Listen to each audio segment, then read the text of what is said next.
আসসালামু আলাইকুম সবাইকে। আশা করি সবাই ভালো আছেন, সুস্থ আছেন। তো আজকের ক্লাসটাতে আমরা একটা নতুন লোগোর টপিকস নিয়ে আসছি। এই টপিকসটা হচ্ছে একজন ইউটিউবার অলরেডি করেছেন। সো কিভাবে করেছেন আমি আপনাদেরকে বাংলায় সেই জিনিসটাকে রিপ্রেজেন্ট করার ট্রাই করব। আর এইটা খুবই সহজ একটা লোগো, জাস্ট আপনাদেরকে ব্রেইন খাটাতে হবে কিভাবে আপনি সার্কেল ক্রিয়েট করবেন এবং সেখান থেকে কীভাবে এরকম একটা সুন্দর লোগো এবং গ্রেডিয়েন্ট কালারটাকে এখানে অ্যাপ্লাই করবেন। সো তাহলে চলেন আমরা এই লোগোটা কিভাবে করা যায় সেটা একটু দেখি।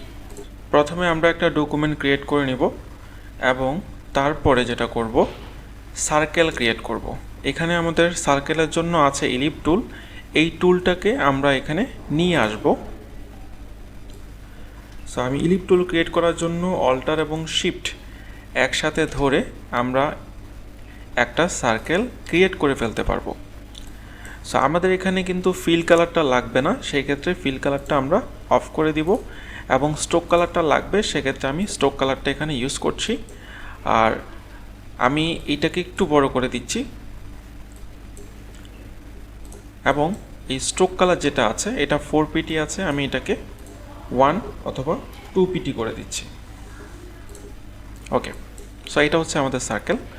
সো এখন আমরা যেটা করব, আমরা কপি করব এবং পেস্ট ইন ফন্ট করব। সো দুইটা শর্টকাট কিটা আমরা একটু দেখে নিই। কপি করার জন্য Ctrl+C ইউজ করতে হবে, আর পেস্ট ইন ফন্ট করার জন্য Ctrl+F প্রেস করতে হবে। আচ্ছা, সো প্রথমে আমরা Ctrl+C দিব এবং Ctrl+F, ঠিক আছে। দেওয়ার পর আমরা এটাকে যে কোনো একটা পয়েন্ট ধরে অল্টার এবং শিফট ধরে আমরা এটাকে ছোট করে নেব, ঠিক আছে। আচ্ছা, এটার পরে এটাকেও আমরা কিন্তু এখন দুটা সার্কেল করেছি। ফার্স্ট এটা করেছি, এটা থেকে আরেকটা ছোট করে সার্কেল আমরা ক্রিয়েট করে নিয়েছি। এখন এখান থেকেও কিন্তু আমাদের আরেকটা সার্কেল ক্রিয়েট করা লাগবে।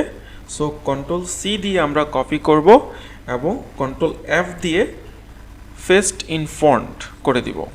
আচ্ছা, এরপরে যেটা করব, আমরা যে কোনো একটা কর্নার, যেমন এই সার্কেলটাতে আমাদের এখানে একটা পয়েন্ট, এখানে একটা পয়েন্ট, টোটাল আমাদের কিন্তু 4টা পয়েন্ট আছে, ঠিক আছে। তো আমি যখন এটাকে একটা কপি করেছি অলরেডি, সেক্ষেত্রে আমাদের এটারও কিন্তু 4টা পয়েন্ট আছে। তো যে কোনো একটা পয়েন্টে আমি মাউস নিয়ে যাব এবং শিফট যে বাটনটা আছে কিবোর্ডের, সেটা ধরে আমি যদি ড্র্যাগ করে উপরের সার্কেলের এই পয়েন্ট বরাবর আমি নিয়ে আসি, তাহলে কিন্তু এটা অ্যাডজাস্ট হয়ে যাবে এটার সাথে, ঠিক আছে। আচ্ছা, এরপরে এই যে সার্কেলটা আমি একবার করেছি, এটা কিন্তু আমি বারবার করব না। আমি অল্টার কি প্রেস করে ধরে নিচে আরেকটা পয়েন্ট আছে আমাদের, সেই পয়েন্টের সাথে অ্যাডজাস্ট করে দিব। তার মানে এই সার্কেলের উপরেরটার সাথেও এই সার্কেলটা অ্যাডজাস্ট হবে, এবং এটাকে একটা কপি করে নিচে নিয়ে এসেছি, সেটাও কিন্তু এই সার্কেলের যে বটম লাইন আছে সেই বটম লাইনের সাথে অ্যাডজাস্ট হবে। সো কাইন্ড অফ দেখতে এমন হয়। এখন এখান থেকে আরেকটা কপি করতে হবে, কারণ আমরা জানি যে সার্কেলের হচ্ছে 4টা পয়েন্ট, ঠিক আছে। সো আমি এই ছোট সার্কেলটাকে অল্টার ধরে আরেকটা কপি করে আমি এটাকে লেফট যে সাইড আছে এই সাইডে কিন্তু নিয়ে আসছি। আচ্ছা, এখন আমরা দেখব যে আমরা এটা কি অ্যাকচুয়াল ঠিকঠাক মতো করতে পেরেছি কিনা। তো তাহলে এখানে কয়টা সার্কেল হলো, এটা বড় সার্কেল, এখানে একটা, দুইটা, তিনটা সেম সাইজের সার্কেল মিডিয়াম, এবং এটা ছোট সার্কেল। আচ্ছা, এখন আমি Ctrl+R দিয়ে যদি রোলার টুলটা নিয়ে এসে আপনাদেরকে দেখাই, যেমন এটাকে যদি আমি পুরোটা সিলেক্ট করি, এটার কোন জায়গায় সেন্টার সেটা দেখার জন্য রোলার টুল থেকে একটা রোলার নিয়ে আমরা এখানে এনে ছেড়ে দিব। আচ্ছা, উপর থেকেও আমরা আরেকটা রোলার নিয়ে এসে এখানে ছেড়ে দিব। তাহলে আমরা এখানে বেসিক্যালি সেন্টার পয়েন্ট কোথায় আছে সেটা কিন্তু আমরা দেখতে পাচ্ছি। এখন দেখেন, আমি এই যে রোলারটা আছে, রোলারটা সরিয়ে নিব। আপনারা এটাকে সিলেক্ট করে ডিলিটও করে দিতে পারেন, কিবোর্ড থেকে ডিলিট মেরে দিলে ডিলিট হয়ে যাবে। এখন যেটা করব, আমাদের এটাকে একটা কপি করা লাগবে। সো কপি করব কিভাবে, সিলেক্ট করে অল্টার ধরে আমরা আরেকটা কপি কিন্তু করে নিতে পারি। ঠিক আছে, সিলেক্ট করে অল্টার ধরে কপি করলাম। এখন আমাদেরকে একটা জিনিস খেয়াল করতে হবে যে এটা আসলেই এই যে জয়েন্টগুলো আছে, জয়েন্টগুলোতে কি ঠিকঠাক মতো আমাদের এটা মানে জয়েন হয়েছে কি না। সো এটা বোঝার সুবিধার্থে কন্ট্রোল ওয়াই প্রেস করব। কন্ট্রোল ওয়াই মানে হচ্ছে outline. So control Y press করলে আমরা দেখতে পাবো যে এখানে যে লাইনগুলো আছে এই লাইনগুলো আসলেই কি জয়েন হয়েছে কি না। ঠিক আছে, এটা চেক করাটা খুবই জরুরি, বিকজ আমরা যখন কাটিং করব তখন এই জিনিসটা যদি মিসম্যাচ হয় তখন আমাদের কাট করতে গেলে ঠিকমতো কাটিংটা আসবে না। ঠিক আছে, সো এটা জয়েন হওয়াটা খুবই জরুরি। সো আমরা চেক করে নিয়েছি, এখন কন্ট্রোল ওয়াই প্রেস করব।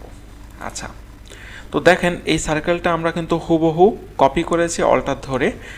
সো আমাদেরকে যেটা করা লাগবে, এই সার্কেলটা এইদিকে নিয়ে আসা লাগবে, অথবা এই ফুল জিনিসটাকে সিলেক্ট করে জাস্ট আমরা ঘুরিয়ে নিব শিফট বাটন প্রেস করে। তার মানে এটা কিন্তু অপোজিট ডিরেকশান হয়ে যাবে। কিভাবে অপোজিট ডিরেকশান? এখানে সব সার্কেলে ঠিক আছে, এইটা শুধু ডান পাশে, আর এই ডান পাশে জিনিসটাই আমি বাম পাশে নিয়ে আসার জন্য এটাকে ঘুরিয়ে নিয়েছি। আপনারা চাইলে এটাকে কপি করে এই পাশেও নিয়ে আসতে পারেন, এই পাশেও নিয়ে আসতে পারেন। আচ্ছা, এখন আমরা যেটা করব, দুইটাকে জয়েন করে দেব। সো দুইটাকে সিলেক্ট করবেন এবং just drag in drop down করে আপনারা এই যে সেন্টার, এই সেন্টার বরাবর আপনার সেটাকে জয়েন করে দিতে পারেন। এই জন্য আপনারা রোলারের হেল্প নিতে পারেন যে আমার এটাকে সেন্টার বরাবর আসছে কিনা সেটা চেক করার জন্য। আর একটা জিনিস হচ্ছে যে এই যে জায়গাটা, এই চারটা জিনিস সেন্টারে ঠিকঠাক মতো আসছে কিনা এটাকে এই লাইনের মাধ্যমেও কিন্তু আপনারা দেখে নিতে পারেন। এবং আমি আরেকবার চেক করে নিই জুম করে। ওকে, সো আই গেস এটা সমান। সবগুলোকে সিলেক্ট করার পরে আমরা এখানে শিপ বিল্ডার টুলটা নিয়ে আসবো প্রথমে। আচ্ছা, প্রথমে এটাকে অ্যাস রূপ দিতে হবে, মানে অ্যাস করতে হবে। কারণ হচ্ছে এখান থেকে আমার এড করতে গেলে প্রথমে এই কার্ভ অ্যাসটা করা লাগবে। সো আমি কর্নার থেকে শুরু করব। কিভাবে শুরু করব? প্রথমে এখান থেকে আমি শিপ বিল্ডার টুলটা নিয়েছি, শিপ বিল্ডার টুলটা ধরে আমি ড্র্যাগ করে এগুলাকে জয়েন করিয়ে দিচ্ছি। এই যে, তাহলে একটা অ্যাসের রূপ চলে আসলো। এখান থেকে এটাকেও আমি জয়েন করিয়ে দিলাম। এই যে দেখেন, এটা কিন্তু অ্যাস। আচ্ছা, এখন একটু হোল্ড করি। আচ্ছা, অ্যাসের পর আমরা এখানে সবসময় সেন্টারে না তাকিয়ে সবসময় এখানে কর্নারগুলোতে আগে চেক দিব যে কর্নারগুলোতে কিছু করা যায় কিনা। তাহলে এটা এরকম করে স্লিম করে আসলো, এই কর্নারগুলোতে আমরা চেক দিচ্ছি। তাহলে এখান থেকে আমরা ড্র্যাগ করব, তাহলে আপনাদের বুঝতে সমস্যা হবে না যে আমি ঠিকঠাক মতো নিয়ে আসতে পারছি কিনা। এরপরে এখানেও আমি কর্নারে দেখব, সেন্টারে কিন্তু দেখব না। ওকে, সো কর্নারে যখন দেখব, এখানে এসে এটাকেও জাস্ট জয়েন করিয়ে দিব। আমি জাস্ট ড্র্যাগ করতেছি, তখন কিন্তু জয়েন হয়ে যাচ্ছে। অ্যান্ড এই দুটো আছে আমার, এই দুটাকেও জয়েন করে দিচ্ছি, এটা একটা সার্কেল হিসাবে আছে। সো ওকে, আচ্ছা, এই হয়ে গেল একটা পাশ, মানে একটা পাশ আমি কর্নারিং করে নিয়েছি। এখন আসেন সেকেন্ড পার্ট।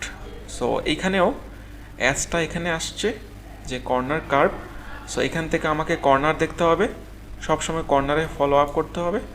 কর্নারে যদি ঠিক থাকে তাহলে সবগুলো আমাদের মিসম্যাচ হবে না। আচ্ছা, এখানেও এসেও জাস্ট ট্র্যাক। ওকে, সো এটা একটু বের হয়ে গেল, এটা আমি লাগিয়ে দিলাম।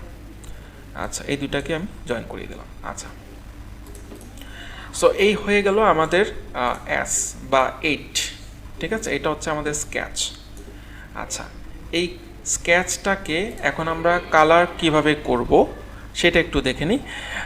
বিকজ অফ আমাদের শুধুমাত্র লোগোর স্কেচ করলে হবে না, সেটাকে কালার করে রিয়েলিস্টিক করতে হবে, লাইক এস এমন। ঠিক আছে, তো আমরা এখানে দুইটা কালার নিয়েছি, কালার প্লেট। সো এই কালার প্লেটটা কীভাবে নিব, এটার জন্য আমি একটা প্রথমে রেক্ট্যাঙ্গুলার বক্স বানিয়ে নিব এবং এখান থেকে আমরা কালারের অপশন পাচ্ছি, এখানে এক কালার, এখানে গ্রেডিয়েন্ট কালার। সো গ্রেডিয়েন্ট কালারটা নিয়ে এসে আমরা দুইটা সুইচ পাচ্ছি, একটা সুইচে ডাবল ক্লিক করে আমরা হচ্ছে একটা টাইপের কালার নিব, মানে লাইট টাইপের কালার নিব, এখান থেকেও দেখতে পারেন লাইট টাইপের colour, and also same dark টাইপের কালার নেব, তাহলে জিনিসটা দেখতে ভালো লাগবে। ঠিক আছে, আপনি যেই কালারে নেবেন, লাইট একটা কালার নেবেন, সেইটারই আবার ডার্ক কালার নেবেন, তাহলে লোগোটা খুব ভালো করে রিপ্রেজেন্ট করা যাবে। আচ্ছা, প্রথমে আমি এটাকে কালার কীভাবে দিব, এখানে দেখেন শুধু স্ট্রোক আছে, স্ট্রোক মানে হচ্ছে এই যে লাইনগুলো আছে। সো এটাকে সিলেক্ট করে আই প্রেস করলাম, এরপরে হচ্ছে এটাকে সিলেক্ট করে আই প্রেস করলাম, এটাকে সিলেক্ট করে আই প্রেস মানে হচ্ছে আই ড্রপার টুল, এখানে ক্লিক করলে কালারটা চলে আসলো। সেম একই রকমভাবে এটাকে আমরা সিলেক্ট করতে পারি,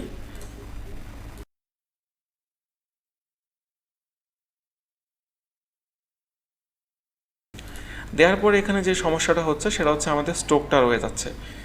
এই যে দেখেন কালো কালো এই স্ট্রোকটা কিন্তু রয়ে যাচ্ছে। তো এই স্ট্রোকটাকে আমরা রিমুভ কিভাবে করব, এটাকে সিলেক্ট করে এখানে স্ট্রোক দেখতে পাবেন, এই স্ট্রোকটাকে আমরা অফ করে দিলে এটা চলে যাবে। আর যদি রয়ে যায় সেগুলোকে জাস্ট টেনে বের করে ফেলতে পারবেন, অ্যান্ড দেন ডিলিট করে ফেলতে পারবেন। আচ্ছা, এটা হলো জাস্ট কালার দেওয়া। এখন এটাকে আমরা কিভাবে গ্রেডিয়েন্ট কালারটাকে সুন্দর করে রিপ্রেজেন্ট করাবো ক্লায়েন্টের সামনে। আচ্ছা, প্রথমে আমরা এটাকে সিলেক্ট করে এখানে আমরা প্রথমত গ্রেডিয়েন্ট কালারটা দিয়েছি এখান থেকে স্যাম্পল নিয়ে, এখন আমরা এখানে আরেকটা গ্রেডিয়েন্ট অপশন পাবো। এখানে ক্লিক করলে আপনারা এখানে দুটা এরকম সুইচ পাবেন, যেখান থেকে আপনি কালারটাকে শিফট করতে পারবেন যে কোন কালারটা দিতে চাচ্ছেন। ওকে, আচ্ছা, সো এখানে না হলে এখানেও কিন্তু দেখা যাবে, এখানেও কিন্তু গ্রেডিয়েন্টের অপশন আছে। এটা হচ্ছে লিনিয়ার, এটা হচ্ছে রেডিয়াল। সো আমি লিনিয়ারটা ইউজ করেছি, যে কারণে দুই পাশে আমাদের কালার আসতেছে এভাবে। ঠিক আছে, আচ্ছা, এখন এখানে আমি যদি একটু বলি, এই গ্রেডিয়েন্টটা দেওয়ার জন্য আমাকে কিন্তু এই লাইনটা দেয়া হয়েছে। তো এই লাইনটা লিনিয়ারের ক্ষেত্রে আসবে আর রেডিয়ালের ক্ষেত্রে এটা সার্কেল হিসাবে আসবে। ঠিক আছে, তো আমরা লিনিয়ার থেকে রেডিয়ালে চলে আসব। আসার পরে এখান থেকে দেখেন এই লাইনটাকে মুভ করা যাবে।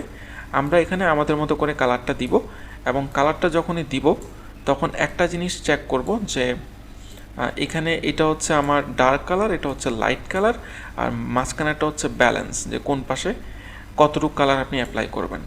তো এটাকে সুন্দর করে রিপ্রেজেন্ট করার জন্য এখানে একটা হ্যান্ডেল এবং এখানে হ্যান্ডেল আছে। সো এই দুইটার মাধ্যমে আপনি এটাকে বড় ছোট করতে পারেন। আর কালারটা যেন এখানে একদম কর্নারগুলোতে থাকে, আপনি যদি লাইট কালার দেন সেটা কর্নারে হালকা করে রিপ্রেজেন্ট করার ট্রাই করবেন। ঠিক আছে, যাতে করে এটা সুন্দর করে ফোকাসটা আসে। আচ্ছা, এটা দেয়া হয়ে গেল। এটাকে আমি এখানে আই প্রেস করে নিয়ে যাচ্ছি এবং এখান থেকে আমি সেটাকে সুন্দর করে অ্যাপ্লাই করার ট্রাই করতেছি। আর এইটাকে আপনি টেনে বড় করতে পারবেন রেডিয়াসটাকে, এবং এখান থেকে কত পার্সেন্ট কোন দিকে দেবেন সেটাও কিন্তু অ্যালোকেট করতে পারবেন। ওকে, আচ্ছা, এটাকেও সেম বাইরে নিয়ে যাচ্ছি। ওকে, আচ্ছা, এরপরে এখানে আসেন, এটাতে ধরে সেম একই রকমভাবে আমি এরকম ড্র্যাগ করতে পারি, যে কালারটা আমার দেখানোর জন্য আমি এইভাবে ড্র্যাগ করতে পারি। এভাবে ড্র্যাগ করলে কিন্তু আসবে। আর এটাকে আমি রেডিয়ালে করে দিব, যাতে করে এই জিনিসটা খুব সুন্দর করে প্রেজেন্টেশনটা হয়। ওকে, সো আমি সবগুলা করে নিচ্ছি।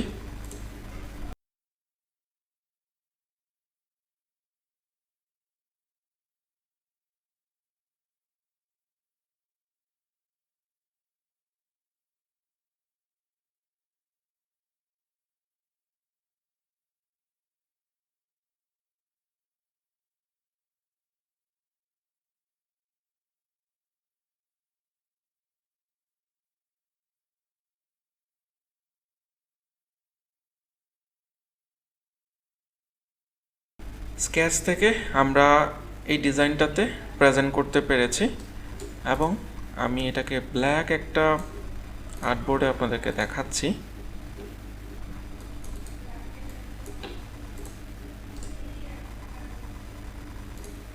দেখেন, এই হচ্ছে আমাদের ডিজাইন।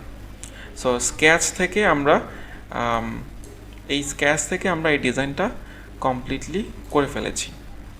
যদিও টিউটোরিয়ালটা অনেক লম্বা হয়ে যাচ্ছে, বাট এটা প্র্যাকটিস করাটা খুবই ভালো। সার্কেল টাইপের যে লোগোগুলো আছে এগুলা কিন্তু খুবই ইউনিক এবং খুবই ক্রিয়েটিভ লোগো। সো এগুলোর উপরে যদি আমরা প্র্যাকটিস করি তাহলে অনেক সুন্দর সুন্দর লোগো কিন্তু এমন বানানো সম্ভব হবে। ঠিক আছে, সো সবাই ভালো থাকবেন, সুস্থ থাকবেন। আজকে এই পর্যন্তই। নেক্সট অন্য একটা ভিডিও নিয়ে আপনাদের সামনে আমি হাজির হব।